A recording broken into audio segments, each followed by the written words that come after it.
Okay, I'm gonna be real right now. I just had like 12 cups of coffee. I am going crazy. So I apologize in advance if I'm like ridiculously energized throughout the course of this video.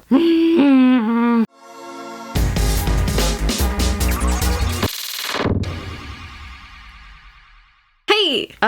What? I didn't think it was possible. I didn't think he could do it, but M. Night Shyamalan freaking he's back. I don't know how he did it. I don't know how he figured it out, but M. Night Shyamalan has made a good movie and it's so exciting. Yes, today I am talking about M. Night Shyamalan's newest movie, Split. I was actually one of the few people who was excited about this movie when the trailer first came out. I saw the trailer and I was like, this actually looks great. And I told everyone, I was like, guys, this is it. This is gonna be M. Night Shyamalan's return to greatness. He's gonna do it, and this is the movie he's gonna do it with. And nobody believed me. Literally nobody.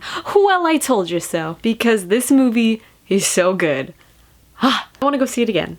I wanna go see an M. Night Shyamalan movie again in theaters. That is a sentence I never thought I would ever say. What a twist! And I am one of those people who really does not like M. Night Shyamalan. I think he puts way too many twists in things, and he just tries way too hard to make everything that he makes. And he ruined the live-action version of one of my favorite shows of all time. I am a little bit salty about Avatar: The Last Airbender.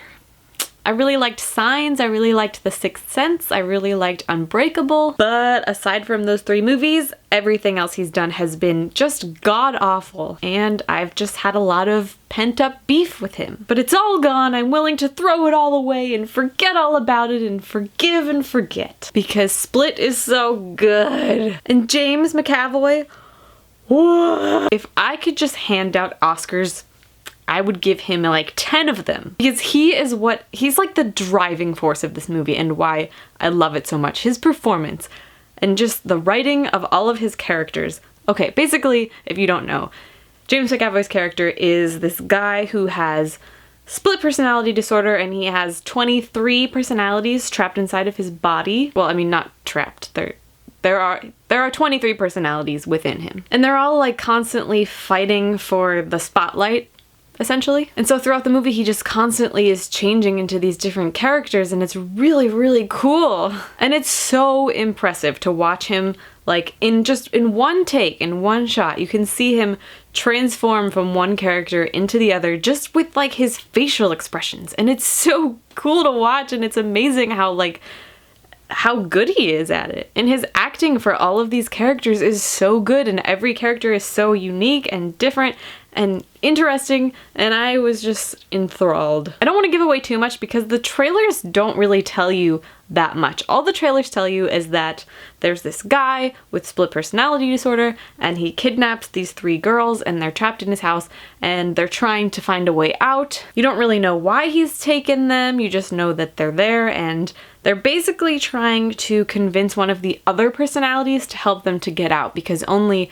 some of these personalities wanted to kidnap them, whereas the other ones are kind of on the girl's side. So it's really interesting to watch them try and convince this guy who kidnapped them to let them go, because it's like more than one guy. It's so like mindfucky, which I guess is to be expected from an M. Night Shyamalan film, but it's not in like the M. Night Shyamalan way. Like the whole time I was like, all right, where's the cheesy twist? I know there's gonna be some ridiculous stupid twist somewhere in this movie, and then they're just like, there isn't one. That's not to say that the movie isn't fantastic, because you can make a fantastic movie without a ridiculous plot twist. And I think it's safe to say that M. Night Shyamalan has finally figured that out. Although there is like...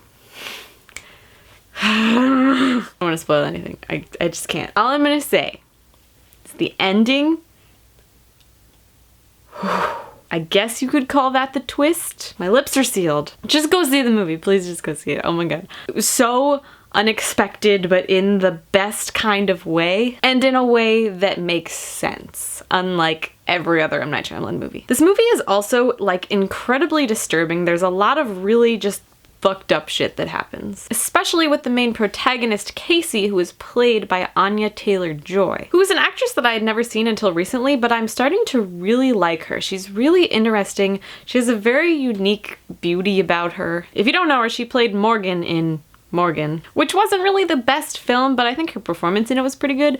And I don't know, something about her I just really like, and I hope that she does more movies in the future. But in this movie, she's really, really good. She's like this very peculiar horror movie heroine, because normally when there's a girl in a horror movie, she's like stupid or just keeps making really dumb mistakes or just like gets murdered. Like the girls always get murdered and they're always sluts, and that's just the way horror movies are. But she's actually super smart and she like figures a lot of shit out, and she's brave, and she's not a little bitch. She's not a little bitch. That's really what this comes down to. And she's just an awesome badass protagonist, and I just like, you just feel so much for her and you're rooting for her so much. Especially as the movie goes on, you get more like info about her life and about her past, and you're just like, damn, girl, you have had a rough life. But oh my god, there's just so much I love about this movie. And there's like this one spoiler that I really want to talk about.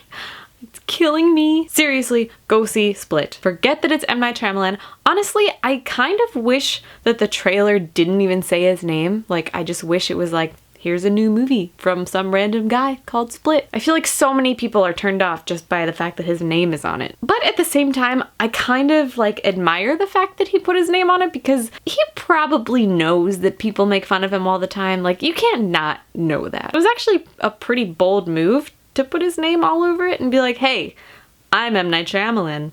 I know I've kind of fucked up a lot in the past, but I am still proud of what I do, and you should go see my movie. And it was great. I love it. I love this movie. It might be my favorite, not my favorite. I don't know though. It might be my favorite M. Night Shyamalan movie. I have a weird love for The Sixth Sense. I don't even know why. A lot of people hate it, but I don't know. Unpopular opinion, I love The Sixth Sense. But that's my review of Split. I hope you go see it because it's so, so good. And it's like, I feel like we're being overwhelmed by Oscar movies right now. And it's really upsetting to me that Split is like not gonna be one of them, because I think, maybe not the movie itself, but at least James McAvoy should get some kind of award for this movie, because seriously, he's so good in it. I always knew he was like a pretty good actor, but damn. Well, thank you so much for watching my review. I had a stroke. I am Steph Koza, and this is Rated N. Bye.